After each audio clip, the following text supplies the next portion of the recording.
Hi, Mike Perez with Mastering the Young Band and MikePerezBand.com. One of the things I absolutely love about being a band teacher is I get to pick my students' curriculum. I get to pick their literature. If you think about an English teacher in a school, they don't get to pick the novels that their students read. That is dictated to them either through their district or if they're in a specialized program like IB or Core Knowledge. It is told to the teacher, here is what you are going to learn with your students. I love in our profession, we get to choose our students' literature. Now, the pitfalls of that is if it entirely depends on you to pick your literature, if you don't use resources or use colleagues to help you, sometimes you can make mistakes in what you pick for your students, whether it's too hard, too easy, or maybe it's just not a quality piece of music for your students, or maybe it's just not something you connect with, but somebody told you that it's a great piece and you learn that later. So I want to talk about young band literature in this episode. I want to start with the beginners first. I attended a wonderful clinic at the Colorado Music Educators Association conference. It was around 2017, and Cheryl Floyd did a wonderful clinic on literature. And what Cheryl does is, which is what I've been doing now for 7 years, her beginners do the same pieces of sheet music every year.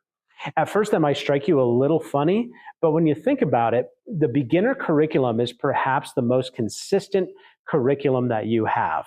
Your beginners are typically going to start and end pretty close to the same spot. Compared to ensembles, there's way more variables that can determine what kind of literature you can play.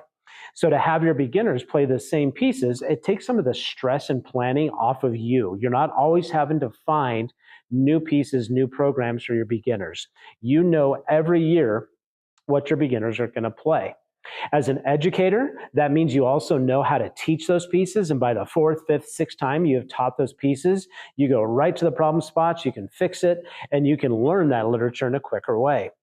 I don't know about you, but with my beginners, I don't want to spend a tremendous amount of time on sheet music. To me, I really want to teach them as much in that first year as I can about their instrument, warm-ups and technique, their method books, scales, all that kind of stuff. So I like having pieces of music. I know exactly how much time it takes to prepare them. I know they're going to sound good at the final concert and our May concert on them. So that's one of the things I like about picking my program for beginners. The second little neat perk about that is when you have siblings come back and listen to their younger siblings at the beginner concert, they are so excited to hear the four pieces that they played when they were in beginning band. My own children went through my program and they love coming back and hearing. The pieces I play, just so you know, for my beginning band concert in May, is we play Atlantis by Anne McGinty. We play Chorale and Mystic Chant by Timothy Loest. We play Midnight Mission by Brian Balmages, and we play Smoke on the Water, the great piece by Deep Purple.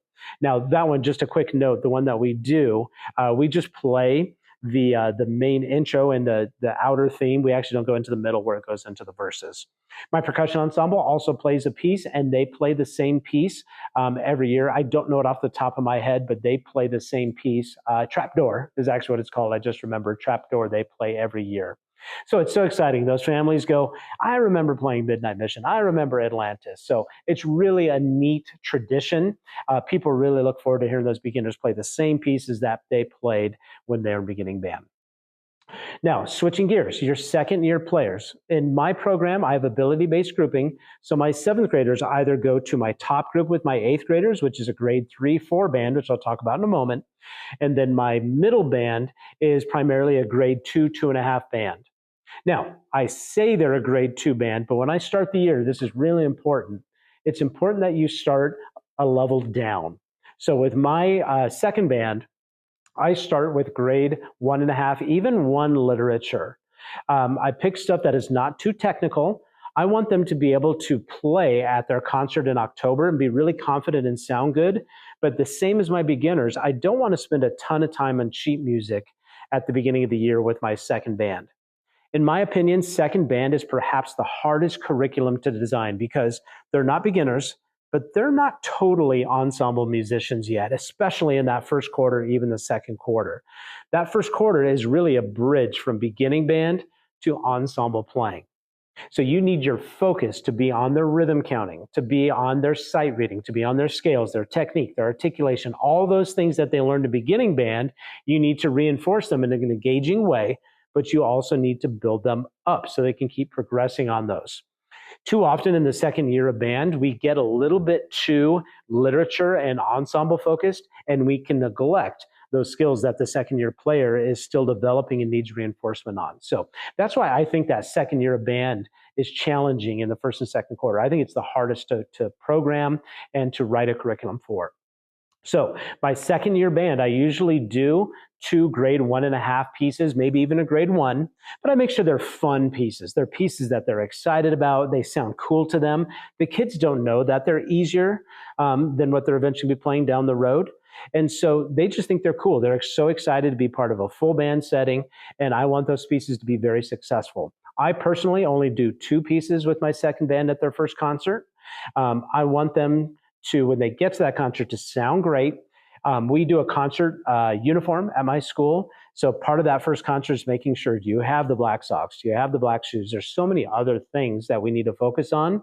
If you pick too hard a literature in that first quarter for your middle band, the first band of ensemble, you can really get frustrated by that first concert. For my top group, that first concert, same thing. My top group is a grade 3-4 band. We usually play a couple grade 4 pieces each year, and then we can also play grade 3 literature. I start the year, though, typically with them with a grade 2.5 or an easier grade 3.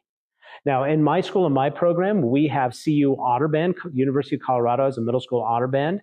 That's the equivalent of our all-state band. And so we've spent all of our time, all of my students in my top band learn the CU Middle School Honor Band music. We learn it in sectionals, not during ensemble time. We learn it in sectional time. So it really pushes and challenges the kids' technique, playing, just all those great things that an honor band audition brings to the table. Since our focus is on those individual section auditions, same thing as my second band, I don't want my first concert's literature for my top band to be too hard in that first concert. I want music that sounds great and that they're excited about, but I don't want too much technical stuff in that first quarter. Just last year, I'm in my 25th year of teaching, I made the mistake of over-programming my first concert for my top band.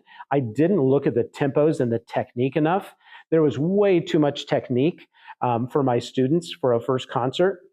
And since our sectionals, we were focusing on our CU Honor Band audition, I didn't have time to work with them and help them learn and drill those technical parts.